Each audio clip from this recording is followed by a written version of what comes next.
মুসান্নাফ আব্দুর রাজ্জাক কিতাবের নাম। ও যাহাকে গ্রামগঞ্জে জমিনের বন্ধক বলা হয়, ইহাকেই শহরে বলা হয় মর্গেজ। কি বলা হয়? এইদিকেও দেখলাম ৫-৭ তলা বাড়ি আছে, তার মানে এগুলো এইদিকে চলতে পারে। মর্গেজ ৫-৭টা রুম দিয়ে দিব, দিয়ে দেওয়ার পর ৫ লাখ টাকা নিবে, এই রুম হ্যাঁ খাবে ৫-৭ বছর, এরপরে টাকা ফেরত দিবে, আবার রুম ফেরত দিয়ে দিবে। মর্গেজ, ওই যেটাকেই মর্গেজ বলা হয় সেটাকেই সুদ বলা হয়, আর সেটাকেই গ্রামগঞ্জে ওই যে আপনার জমি ইত্যাদি দেয়, এই একই কথা। এবার আবার কথা আছে, আপনাদের মনে আইসা গেছে, হুজুর যদি কিছু টাকা দিয়ে দেয়, আছে না মনে আইসা গেছে, এটা বাহানা, এই বাহানা না যায়। মুসান্নাফ আব্দুর রাজ্জাক এই কিতাবের ১৪,৩৬২ নম্বর হাদিসের বর্ণনা। আব্দুল্লাহ ইবনে আব্বাস রাদিয়াল্লাহু তাআলা আনহুমার বর্ণনা, তিনি বলেন, আখিরলি আজিদুকা, ঋণ গ্রহীতা ঋণ দাতাকে এই কথা বলা। উনি আমার কাছে টাকা পায়, টাকা চাইছে, আমি বললাম ভাই আরো ৫টা দিন বাড়ায় দেন না, আপনারা ১০ টাকা বাড়ায় দিব। ঋণ গ্রহীতা ঋণ দাতাকে বলা, কিছু সময় দেন, টাকা বাড়ায় দিব। ঋণ দাতাও মাইনা নিছে, সুদ। এটা কি ওই অতিরিক্ত যেটা দেওয়ার ইরাদা করছি, এটা সুদ। আল্লাহ আমাদের এই সমাজকে সুদ থেকে হেফাজত করেন। মুসলিম শরীফের ৩,৯৫৩ নম্বর হাদিস, আমাদের মাদ্রাসা পাঠ্যপুস্তক অনুসারে ১৫৮৭ নম্বর হাদিস।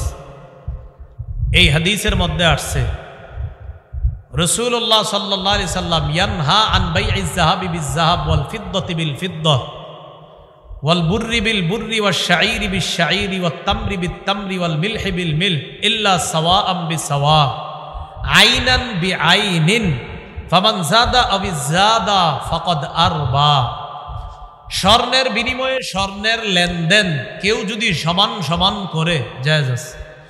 রূপার বিনিময়ে রূপার লেনদেন সমান সমান করলে জায়েজ আছে। গমের বিনিময়ে গম, ১ বস্তা ১ বস্তা লেনদেন জায়েজ আছে, কথার কথা, সমান সমান। জবের বিনিময়ে জব, সমান সমান লেনদেন জায়েজ। খেজুরের বিনিময়ে খেজুর, সমান সমান লেনদেন জায়েজ। লবণের বিনিময়ে লবণ, সমান সমান লেনদেন জায়েজ। ফামান যাদা আও ইজদাদা, নবী বলেন কেউ যদি বাড়ায়, ফাকাদ আরবা, সে সুদি কারবার করবে। বলেন তো আমার ডান হাতে স্বর্ণ বাম হাতে স্বর্ণ, দুইটা জিনিস কি এক না আলাদা? এক। এই স্বর্ণ স্বর্ণ সমান সমান হলে লেনদেন জায়েজ, বেশি হলে সুদ। রূপা আর রূপা এক না আলাদা? এই রূপা রূপা, দুই হাতে 2 রূপা, দেখেন রূপা দিয়ে রূপার লেনদেন, দুটোটা এক জাতীয়, সমান সমান হলে জায়েজ, বেশি হলে সুদ। গম গম, জব জব, খেজুর খেজুর, লবণ লবণ, সমান সমান জায়েজ, বেশি হলে সুদ। এবার যদি এতটুকু বুঝা থাকেন, বলেন তো আমার ডান হাতে স্বর্ণ বাম হাতে রূপা, দুইটা কি এক না আলাদা? এই স্বর্ণ আর রূপা এই দুইটা আপনি যদি কম বেশি করে লেনদেন করেন জায়েজ আছে। কেন জায়েজ আছে বলেন তো? দুইটা কি এক না আলাদা? তাহলে আবার আরেকটু পরীক্ষা নেই। আমার ডান হাতে স্বর্ণ বাম হাতে স্বর্ণ, যদি আমি দুইটা সমান সমান করি জায়েজ। ডান হাতে স্বর্ণ বাম হাতে স্বর্ণ, দুইটার লেনদেন একটু বেশি করব, একটা সুদ। ডান হাতে স্বর্ণ বাম হাতে রূপা, কম বেশি জায়েজ, কারণ দুইটা এক না আলাদা। সহিহ বুখারী 2175 নম্বর হাদিসের বর্ণনা। রাসূলুল্লাহ সাল্লাল্লাহু আলাইহি সাল্লাম বলেন, লা তাবিউজ যাহাবা বিজ যাহাবি ওয়াল ফিদ্দাতা বিল ফিদ্দাতি ইল্লা সাওয়াআম বিসাওয়া। রাসূলুল্লাহ সাল্লাল্লাহু আলাইহি সাল্লাম বলেন, স্বর্ণ দিয়ে স্বর্ণ, রূপা দিয়ে রূপা লেনদেন করবা না, তবে সমান সমান হলে লেনদেন করবা। ওয়া বিউজ যাহাবা বিল ফিদ্দাতি ওয়াল ফিদ্দাতা বিজ যাহাবি কাইফা শিতুম। স্বর্ণ দিয়ে রূপা আর রূপা দিয়ে স্বর্ণ যেমনে মন চায় লেনদেন করতে পারো, কারণ দুইটা আলাদা। পুরা আলোচনাটা বুঝে থাকলে এবার বলেন, আমার ডান হাতে 20 টাকা বাম হাতে 20 টাকা, 20 টাকার বিনিময়ে 20 টাকা পাওয়া, 20 টাকা দিয়ে 21 টাকা। আমার ডান হাতে 20 টাকার একটা নোট, বাম হাতে 4টা 5 টাকার নোট জায়েজ। আমার বাম হাতে একটা 20 টাকার নোট, বাম হাতে 20টা 1 টাকার নোট জায়েজ। আমার ডান হাতে 20 টাকার নোট, বাম হাতে 4টা 5 টাকার সিকি আর একটা 1 টাকার সিকি, সুদ। এখন অনেকের মাথায় আসতে পারে, হুজুর সিকি আর টাকা তো আলাদা। হ্যাঁ, এই তো এর লিগে আমি বললাম সিকি আর টাকা। ওই সিকির মধ্যে দেখবেন লেখা আছে 5 টাকা, 1 টাকার সিকিতে লেখা 1 টাকা। অতএব এই ধান্দাবাজির কোনো সুযোগ নাই। হুজুর 500 টাকা দিয়ে যদি 550 পয়সা দিয়ে দিই তাহলে কি জায়েজ হবে নাকি? না, 550 পয়সাও টাকা। টাকা দিয়ে টাকা, সেটা পয়সা হোক আর টাকা হোক, বেশি যদি হয় বেশি অংশ সুদ। বেশি অংশ কি হবে? আল্লাহ আমাদেরকে হেফাজত করেন। কম বেশি সুদ সবই হারাম। সত্যি করে বলবেন, সুদ চোখে দেখতে কি কম না বাড়ে? চোখে বাড়ে। সদকা করলে চোখে দেখলে কি বাড়ে না কমে? কমে। আল্লাহ কি বলে দেখেন, সূরা বাকারার 276 নম্বর আয়াতে আল্লাহ বলেন, ইয়ামহাকুল্লাহুর রিবা ওয়া ইউরবিস সাদাকাত। আল্লাহ সুদকে মিটায় দেয়, সদকাকে বাড়ায় দেয়। সুদ আমাদের চোখে বাড়ে, আল্লাহ কয় কমে। সদকা আমাদের চোখে কমে, আল্লাহ কয় বাড়ে। সূরা রুমের 39 নম্বর আয়াতে আল্লাহ বলেন, ওয়ামা আতাইতুম মির রিবাল লিয়ারবুয়া ফি আমওয়ালিন নাস ফালা ইয়ারবু ইনদাল্লাহ। ভালো করে অনুবাদটা মাথায় রাখবেন। আল্লাহ বলেন, ওয়ামা আতাইতুম মির রিবাল লিয়ারবুয়া ফি আমওয়ালিন নাস, তোমরা মানুষকে যে সুদের অর্থটা প্রদান করো যেন মানুষের সম্পদ বাড়ে, তোমরা মানুষকে যে সুদের অর্থ প্রদান করো যেন মানুষের সম্পদটা বাড়ে, ফালা ইয়ারবু ইনদাল্লাহ, এটা আল্লাহর কাছে বাড়ে না। আল্লাহ বলছে তোমাদের চোখে সুদের টাকায় মানুষের সম্পদ বাড়ে, ফালা ইয়ারবু ইনদাল্লাহ, এটা আল্লাহর কাছে বাড়ে না। এবার পরে কি করে দেখেন, ওয়ামা আতাইতুম মিন যাকাতিন তুরিদুনা ওয়াজহাল্লাহ, আল্লাহকে খুশি করার জন্য যেই যাকাত তোমরা দাও। আচ্ছা বলেন তো, যাকাত দিলে সম্পদ বাড়ে না কমে?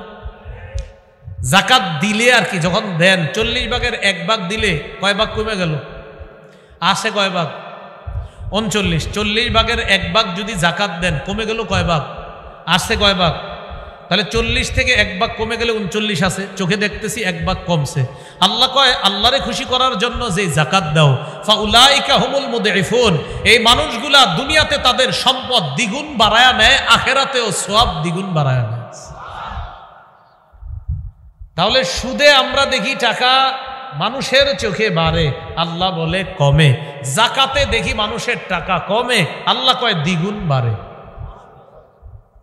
আল্লাহ আমাদেরকে সুদ আর যাকাত দুইটা বিষয় ভালোভাবে বুঝার তৌফিক দান করেন। আচ্ছা, এবার কিছু মানুষ আছে যারা বলে যে ব্যবসা আর সুদ একই রকম। কিভাবে? ব্যবসায় লাভ হয়, সুদেও লাভ হয়। বলেন, ব্যবসায় লাভ হয়, সুদেও কি হয়? লাভ হয়।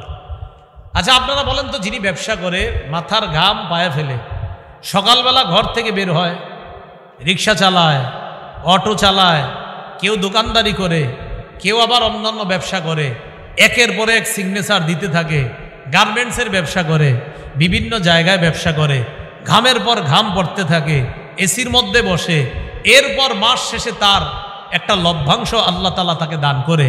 ব্যবসার পরে যে লভ্যাংশটা, বলেন এটা কি কষ্ট ছাড়া হয় না কষ্ট দিয়েই হয়? তাহলে কষ্ট সহই লভ্যাংশ ব্যবসা থেকে আসে। বিশিষ্ট সুদখোর কি করে? ও সারা মাস শুয়ে থাকে ঘরের মধ্যে, আনন্দ উল্লাস করে। 25 তারিখের পরে মহামান্য সুদখোর সাহেব যাদের কাছে সুদের টাকা পায়, এদেরকে ফোন দেওয়া শুরু করে, এই টাকাটা কিন্তু নিয়ে আসো, আমি মহামান্য সুদী মহাজন বলছি তোমাদেরকে, আমার কাছে নিয়ে আসো। তো একজনে ঘরে শুয়ে শুয়ে লভ্যাংশ পায়, আরেকজন মাথার ঘাম পায়ে ফেলে লভ্যাংশ, দোনো লভ্যাংশ কি এক হলো? এটা আল্লাহ কোরআনের মধ্যে বলেন, যালিকা বিআন্নাহুম ক্বালু ইন্নামাল বাইউ মিসলুর রিবা। দুনিয়ার মধ্যে একদল মানুষ কয় ব্যবসা সুদের মতো। ওয়া আহাল্লাল্লাহুল বাইআ ওয়া হাররামার রিবা। আল্লাহ বলেন, আল্লাহ ব্যবসাকে হালাল করেছেন, সুদকে আল্লাহ হারাম করেছেন। তাহলে বলেন, ব্যবসা হালাল না হারাম? আর সুদ হালাল না হারাম? তাহলে ব্যবসায়ও লাভ হয়, সুদেও লাভ হয়। ব্যবসা লাভজনক, এটা হালাল। সুদে যদিও দেখতে লাভ হয়, এটা হারাম। আল্লাহ আমাদের সকলকে এই হারাম ব্যবসা থেকে বেঁচে হালাল ব্যবসা গ্রহণ করার তৌফিক দান করুন। সুদের 16টা ভয়াবহ অবস্থা মনে রাখবেন। কয়টা? 16টা। এক নাম্বার, যারা সুদ খায় তারা যেন আজকে আল্লাহ আর তার রসুলের বিরুদ্ধে যুদ্ধের ঘোষণা দেয়। এটা এক নাম্বার। আল্লাহ বলেন সূরা বাকারার 279 নম্বর আয়াত, ফাইল্লাম তাফআলু ফাজানু বিহারবিম মিনাল্লাহি ওয়া রাসূলিহি, যদি তোমরা সুদের কারবার ছেড়ে না দাও তাহলে আল্লাহ এবং তার রসুলের বিরুদ্ধে যুদ্ধের প্রস্তুতি নাও। আল্লাহর হস্তে সুদ খায়ের না, সুদ খাওয়া মানে আল্লাহ আর তার রসুলের বিরুদ্ধে যুদ্ধের প্রস্তুতি নেওয়া। একটা কিতাব আছে তাফসিরের কিতাব, নাম উমদাতুত তাফসির। এই কিতাবের 1 নম্বর খণ্ড 330 নম্বর পৃষ্ঠা আব্দুল্লাহ ইবনে আব্বাস রাদিয়াল্লাহু তাআলা আনহুমার বর্ণনা, তিনি বলেন, আন আব্দুল্লাহ ইবনে আব্বাস রাদিয়াল্লাহু তাআলা আনহুমা ইউকালু লিআকিলির রিবা ইয়াউমাল কিয়ামাতি ফুসিলাহাকা লিল হার, সুদখোরকে কিয়ামতের ময়দানে বলা হবে তুমি তোমার অস্ত্রটা ধারণ করো যুদ্ধ করার জন্য। সুদখোরকে কিয়ামতের মাঠে বলা হবে ও সুদখোর, তুমি তোমার অস্ত্র নাও, আমি আল্লাহর সাথে লড়াই করার জন্য আসো। কিয়ামতের মাঠে বলা হবে। তাহলে 1 নাম্বার, আল্লাহ আর তার নবীর বিরুদ্ধে যুদ্ধের তৈরি হওয়া, প্রস্তুতি নেওয়া। এটা কি কারো পক্ষে সম্ভব? আল্লাহ আমাদেরকে হেফাজত করেন। 2 নাম্বার, যারা সুদ খায় তারা কবর থেকে পাগল অবস্থায় উঠবে। পাগল কি অবস্থায় উঠবে? পাগল। ইসরাফিল যখন সিংহায় দ্বিতীয় ফু দিবে, এই দ্বিতীয় ফু দেওয়ার পর সর্বপ্রথম যার কবরটা ছিদ্র করা হবে, ওই কবর থেকে যিনি উঠবেন তিনি হলেন মুহাম্মদ সাল্লাল্লাহু আলাইহি সাল্লাম। মুসলিম শরীফের 2278 নম্বর হাদিসের বর্ণনা, ক্বালা রাসূলুল্লাহ সাল্লাল্লাহু আলাইহি ওয়াসাল্লাম, রাসূলুল্লাহ সাল্লাল্লাহু আলাইহি ওয়াসাল্লাম বলেন, আনা আউয়ালু মান ইয়ানশাক্কু আনহু কবরুহু, সর্বপ্রথম আমার কবরটাই ছিদ্র করা হবে, ফাঁকা করা হবে, আমি কবর থেকে সর্বপ্রথম কিয়ামতের ময়দানে উঠব।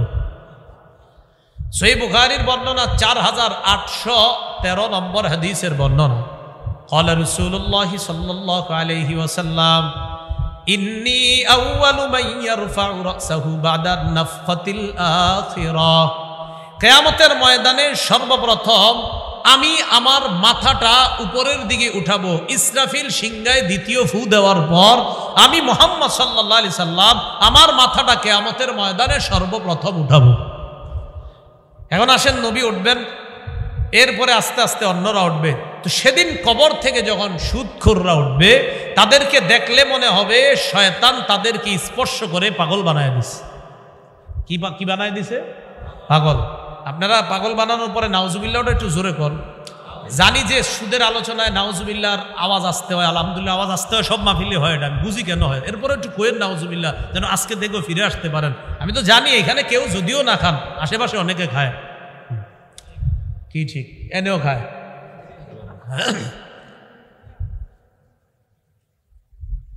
আল্লাহ পাক রব্বুল আলামিন সূরা বাকারার 275 নম্বর আয়াতে বলেন, আল্লাযীনা ইয়াকুলুনার রিবা, যারা সুদ খায়, লা ইয়াকুমুনা ইল্লা কামা ইয়াকুমুল্লাযী ইয়াতাখাব্বাতুহুশ শাইতানু মিনাল মাস, তারা কবর থেকে এমন অবস্থায় উঠবে দেখলে মনে হবে শয়তান তাদেরকে স্পর্শ করে পাগল বানায় দিস। নাউজুবিল্লাহ।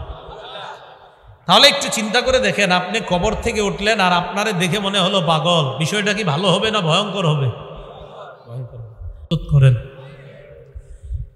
3 নাম্বার, সুদখোরের ভয়াবহ অবস্থা হবে কিয়ামতের ময়দানে, তারে দেখলে মনে হবে তাকার আমার দিকে যাবে।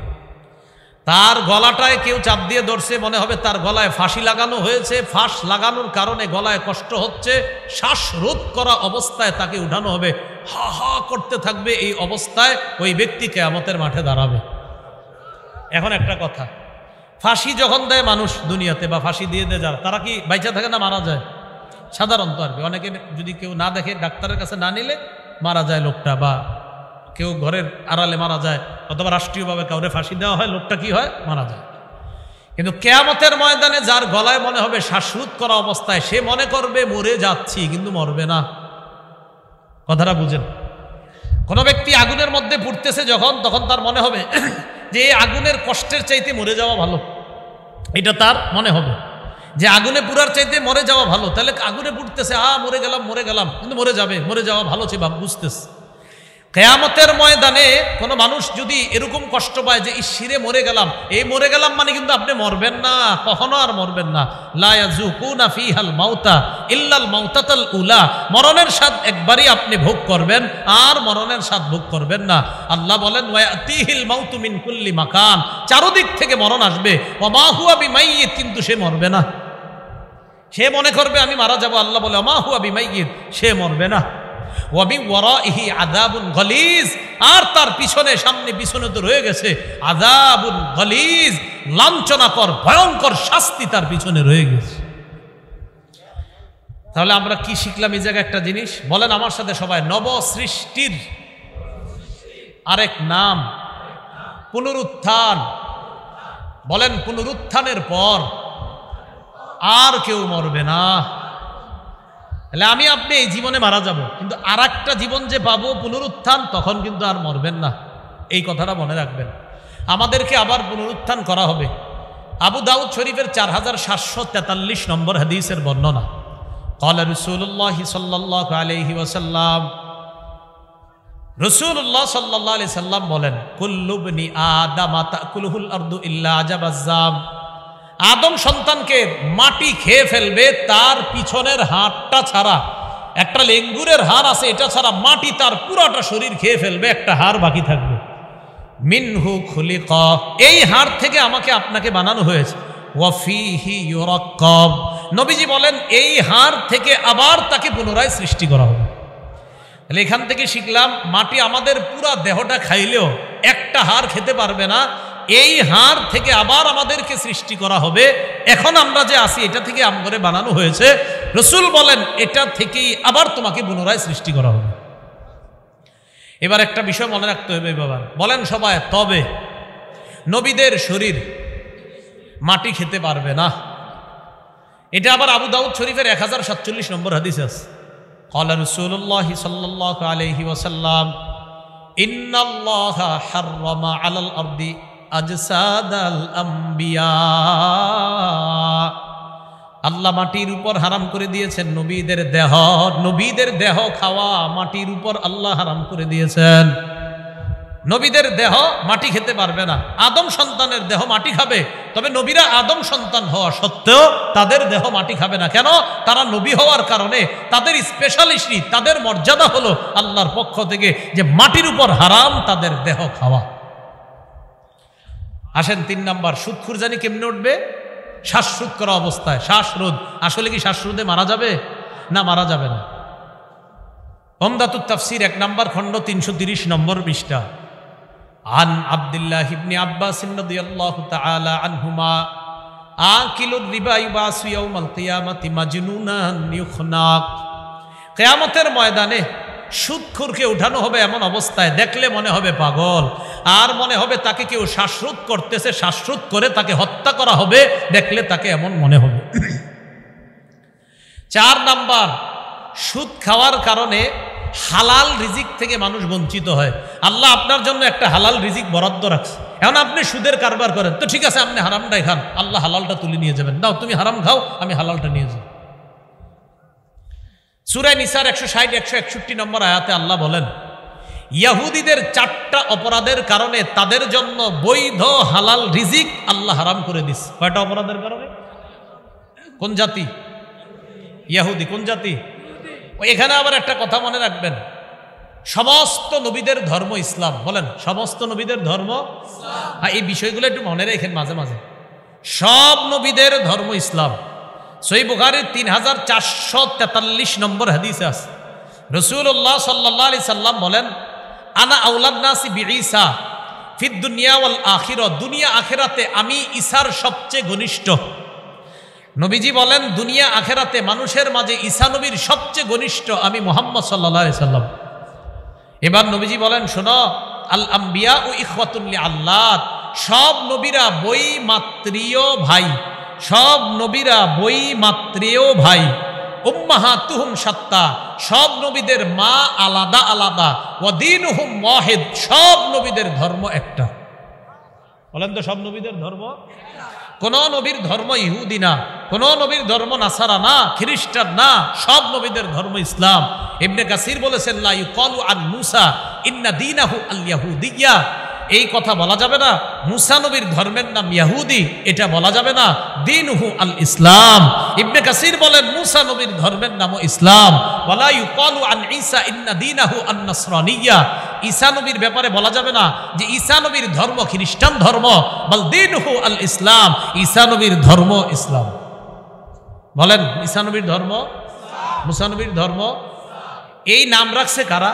ওই জাতি যারা আছে এই তারা নাম রাখছে বিভিন্ন লোকের নামে, নাম রেখে দিছে ইহুদি, আবার বিভিন্ন নামে নাম রেখে দিছে নাসারা। আসলে সব নবীদের ধর্ম কি বলেন তো? ইসলাম। এটা মনে রেখেন। তো 4 নাম্বার বলতেছিলাম, ইহুদিদের 4টা অপরাধের কারণে তাদের জন্য বরাদ্দকৃত বৈধ হালাল রিজিক আল্লাহ হারাম করে দিয়েছে।